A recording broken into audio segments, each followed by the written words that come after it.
రాజకీయ నాయకుడిగా Etela track record గురించి స్పెషల్గా చెప్పాల్సిన అవసరం లేదు. ఉద్యమకారుడిగా 7 సార్లు ఎమ్మెల్యేగా, మంత్రిగా తనకంటూ ప్రత్యేకమైన మార్క్ క్రియేట్ చేసుకున్నారు ఈటెల. తిరుగులేని నాయకుడు అనిపించుకున్నారు.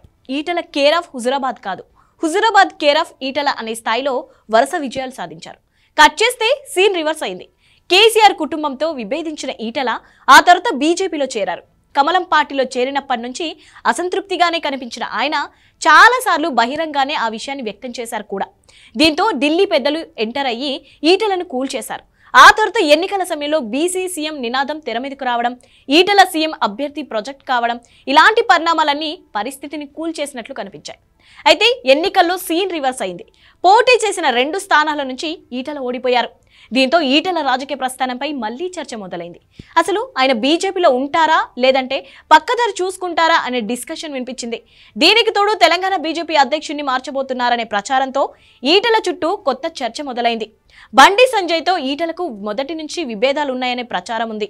అలాంటిది అదే బండి సంజయ్కు మళ్లీ పార్టీ పగ్గాలు అప్పచెప్పే అవకాశాలు ఉన్నాయని గుసగుసలు వినిపిస్తుండడంతో ఈటెల పరిస్థితి ఏంటి అనే అనుమానాలు వినిపిస్తున్నాయి.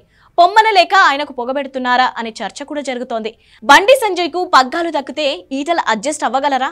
అవ్వలేరు అని తెలిసే మళ్లీ సంజయ్కు పగ్గాలు అప్పచెప్తున్నారంటే ఎలా అర్థం చేసుకోవాలనే ప్రశ్నలు వినిపిస్తున్నాయి. అయితే ఇదంతా కేవలం ప్రచారం మాత్రమేనని, బీజేపీలో ఎలాంటి విభేదాలు లేవని మరికొందరు అంటున్నారు. ఈటెలకు బీజేపీలో వచ్చిన డోకా ఏమీ లేదని, పార్లమెంట్ ఎన్నికలో ఆయన లోక్సభకు చేరడం ఖాయమంటూ ఆయన వర్గం ధీమా వ్యక్తం చేస్తుంది. మరి అసలు నిజం ఏంటి అంటే పెరుమాళ్ళకే ఎరుక అంటూ ఇంకొందరు అంటున్నారు.